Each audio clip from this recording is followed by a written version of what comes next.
What's up, knife people? Back again with more of these knives. Hopefully everybody's still having a knife day. And yes, this is the Chavez ULTRAMAR Street Scapegoat M390 skull clip.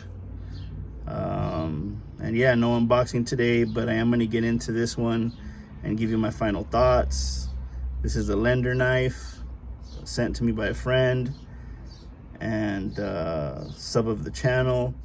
So I'm going to give you my thoughts on it and let you know what I think after kind of pocketing it and using it for about a week or so. And that's it. I've done a couple other knives already, so pretty much do the same thing, give you my impressions on it and see where we go from there. So if you're interested, stick around and let's get right into it. So I'm gonna put it down for a second. Actually, I'm gonna show you my carry for the day. I can't flip this one open, so I didn't open with it. This is a little Rough Rider leather slip I got a couple weeks ago. And I'm carrying this Culpepper from Kershaw in a copper scale from Smoky Mountain Knife Works with a nice mirror polish on there, which I'm not too fond of, but still looks good. And as you can tell, the patina, just by leaving it in the case, has gone pretty worn in. And I like how the inside stays copper. So just by leaving it in the case, that's what it looks like. Added a little lanyard here and a lanyard on the pouch here. So that's how I've been carrying it. And that's it. That's my carry for the day. So I'll put that right here for some eye candy. Right there.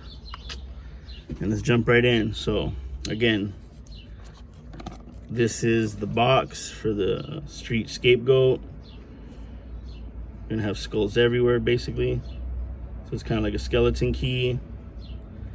ULTRAMAR is a series of knives. Ramon Chavez is a custom maker.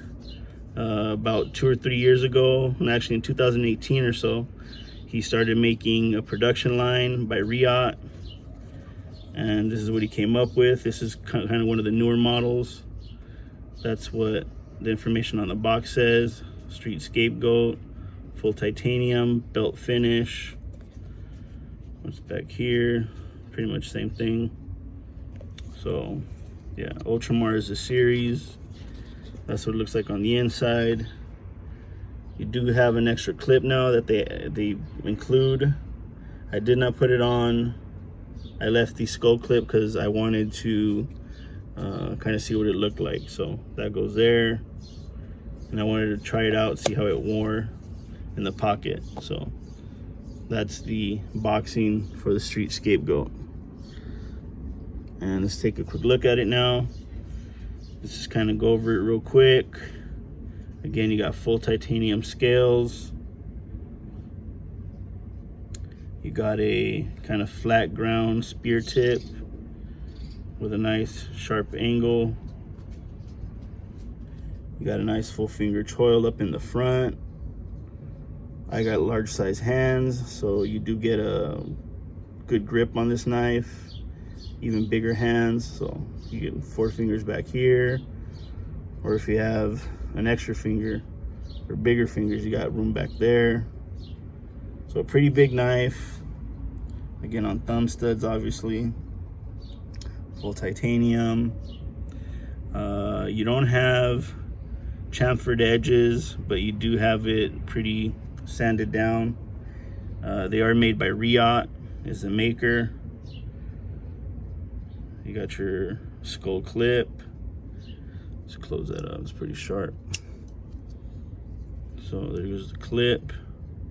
The infamous skull clip, which I'm not too fond of, but it did ride pretty nice. You know, so in the pocket it is pretty, you can pretty much tell. See here, see this goes in pretty deep. So it does carry pretty deep.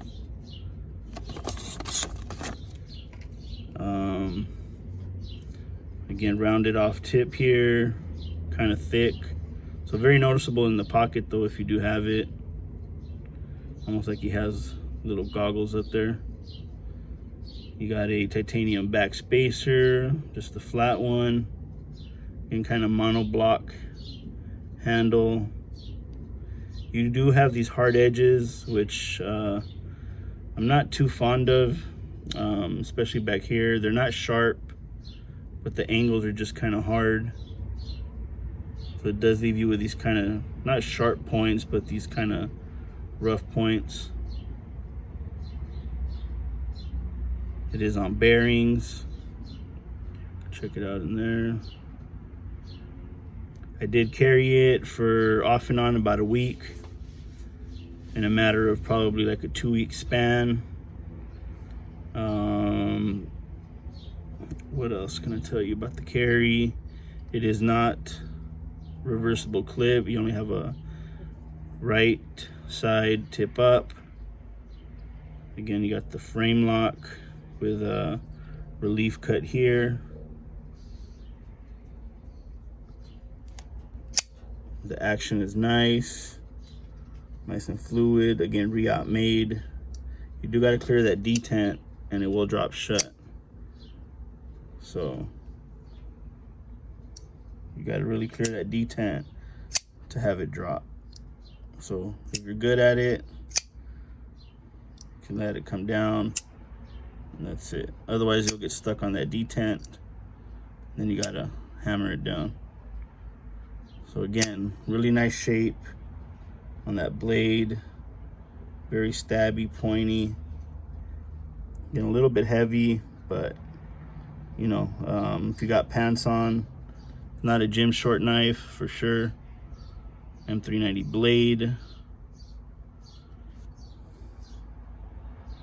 So it's really cool.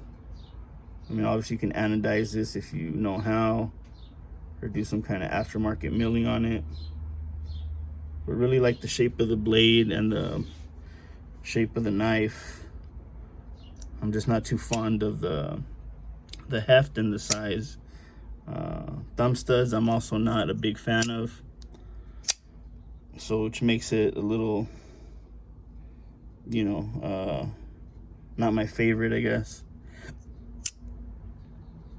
And again, you just got that big monoblock, kind of how Grumpy says it, a granola bar handle, but definitely a lot of room on there, a lot of real estate.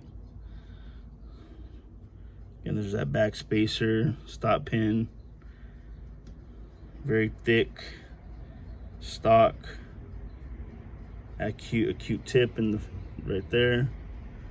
So let's give you some measurements now that I've kind of rambled on a little bit. Let me bring this forward. There we go. I'll give you some measurements. Again, hopefully everybody's doing good. Those at the Blade Show, hope you're having fun. Let's see here. Hopefully you got some new knives coming up, some good videos. There we go. So it is just under 8 inches. You can see there, just about a 1/4 inch, 7 3/4. You got a full 3 inches of cutting. Then you got a big space for that finger choil. So altogether 3.5. And you got a good size handle there, at least a good 4.5 inches. But grip length about 4. So there's your closed length. See what it looks like closed. 4.5 with that very noticeable clip. I know some people like it, some people don't, but again, for me, it was kind of neither here nor there, but it is a little bit noticeable, but it does carry well. So if you have any questions about that. So here we go. Let's do the stock thickness. Let's get a little accurate here, a little accurate measurement. So you got 0.16, so it's a thick boy. Almost as thick as the Hinder, or pretty much same thickness. The tip gets to, Actually pretty, yeah, so you do get pretty thin at the tip here. Can't get it. But yeah, you get down to like 1 right here at the tip, 2. So it does taper down pretty good. Pretty thick, at least a 1/2 inch thick. A little bit more thickness, and there you go, almost 1 inch thick in the width. So that's pretty much all I need the calipers for. Just a really nice shape, good, just kind of basic, you know, titanium frame lock. Again, if you like his customs, can't afford them, it's probably the way to go. Again, REATE made, so you do have the nice action. I'm surprised they don't have like a detent cutout, because normally you have a nicer drop. I don't know why you have to clear that detent. So usually REATE makes a little relief cut on their detents. So let's check the weight out, show you how heavy it is. Holy moly. So yeah, you're looking at a chunker there, 5.6. Let's see here. And again, no relief cuts in the inside. So it's just solid titanium. So if you like those beefcake knives like Sachu Dave, this will be one for you. But again, for me, it was kind of hard just keeping it in pocket longer than a couple hours at a time. Just the weight and just kind of a pocket hog. So I wasn't, you know, too keen on, you know, having it in the pocket all day long. And also I didn't want to scratch up his titanium. I might have nicked it a couple spots, but for the most part, I kept it in good condition. Sharpness, still pretty good. Ooh, yeah, check that out. I did make a few cuts with it. Again, appropriately. I wasn't prying with it or doing anything stupid with it. But check that out, like a laser. Whew. Got that M390 nice and sharp. So definite plus there on the sharpness. Dun, dun, dun. What else we got here for you? Now let's do some comparisons to kind of show you how it compares to other knives. Let me whip out some of these here. Put this down here. Let's move this back. Let's put them down here. So put this here. We'll compare it against the well-known Para 3. Everybody knows what that looks like. The bug out, same thing. If you don't know by now, go get you one, or go to a store and get one in hand. Here we go. That's how it sizes up against these bad boys. There you go. So just a little bit bigger, a little bit beefier. But still you got that acute tip, so very nice. Let's see here, we'll put this away. Para 3. Bug out. Again, I do appreciate that sharp tip, really like that. The full flat is nice. Wish it would have been even hollow, would have been even nicer. So, but you do got a lot of little space to sharpen it there. Let's see what else I got. I also have the Fair and Forge collaboration with Drop, which I don't think makes knives anymore. So this was a real cool little frame lock that I liked from Fair and Forge. I don't have too many frame locks anymore because I'm not too big into them. And next knife I'll be carrying from him as well. He let me also borrow this Wingman, another frame lock, but it has this really cool deployment where the flipper hides once it's deployed. So kind of don't know what that's called, but this will be the next knife I carry and review probably in another week or two. Very nice. But I thought I'd put it up against this guy. Really like the design of that one as well. Can't really see that falcon, but it's there. A little smaller. Another couple frame locks that I have here. I'll show you right now. Again, so that's the Ferrum Forge Falcon collaboration, kind of with that wing scale. And the Wingman kind of looks like a Almar knife or something like that. So really cool frame lock as well. Check that out in a couple weeks. Got to carry it first. But here's some of my big chunkers, my big Medford, slim midi, frame lock, that's 35 yen. But again, this one's a lot thinner, if you can see here. Show you the difference. So even though it's a Medford, it's a lot thinner, probably like a millimeter thinner. No thumb studs on it, so real pocket friendly for a Medford. Slim midi. And of course, I'm gonna have to whip out the Hinder XM18 3.5 non-flipper and Fuller spear. And this one I'll show you here how thick it is. So kind of neck and neck right there, 0.16 thickness. So definitely a chunker of a knife. Probably a little bit cheaper as well.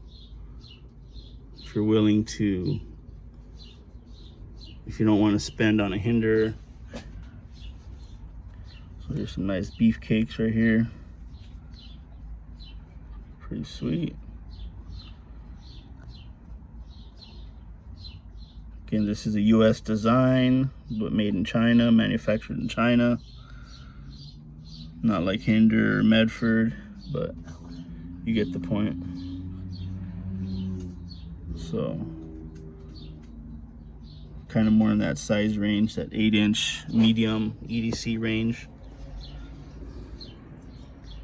So there's a Medford and the Hinder. And so kind of, I think that's pretty much it. So I guess kind of for my final thoughts, I'll let you know. I really, on a scale from 1 to 10, I gave it probably about a 7. Just because it's so clunky.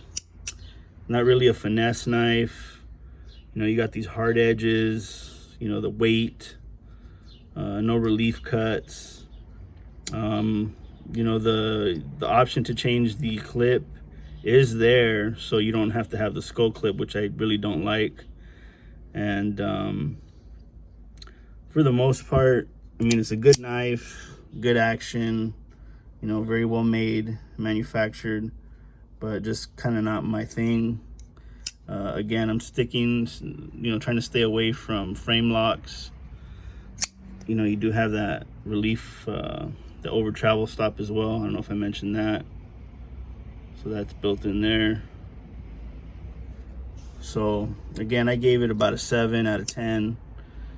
And I know they have a couple other ones and maybe my Carta and stuff. So unless I get my hands on one of those, probably bump it up to like an 8 or a 9. But again, just a lot of clunkiness. And for me, I like knives that are more finesse and either fidgety or good slicers. Even though this guy has a nice flat ground, it's just not kind of my thing. Just too thick. But if that's what you're looking for and you're in the market, again, it's just my subjective opinion. So someone else might like it more than me. So, you know, go check one out if you have the ability to do so. If not, then, you know, probably try to, you know, save up some money, another $100, and kind of go up to a Hinder probably, because this is about 300. You know, the average is the price. So save up a little more and go to a Hinder if you want American made, or just something a little bit more, you know, balanced and, you know, just a little bit more well made, I guess. Kind of see the difference. You know, see, you have the same blockiness, but the edges are a little bit less sharp. You can tell there. So it's a little easier on the hands. So that's pretty much it. I mean, that's pretty much all I got to say about that. About the Chavez ULTRAMAR Scapegoat. Again, it is a good knife if you're into the thick, big, chunky knives, but for me, I kind of would rather stick with a little bit more slicey, unless, you know, that's what you're looking for. So again, thank you guys for tuning in, listening to me ramble about my opinion on the Chavez. And again, if you like these knives, y'all know where to find me. Tell friends, tell family. Tune back in for some more knife content. Carry your knives. Hopefully everybody's having a good trip at Blaze Show. And I'll be catching y'all as you know it. Oh, and the winner, please get a hold of me for the Hogue. And I'll catch you guys on the flip side. Have a good one. Bam.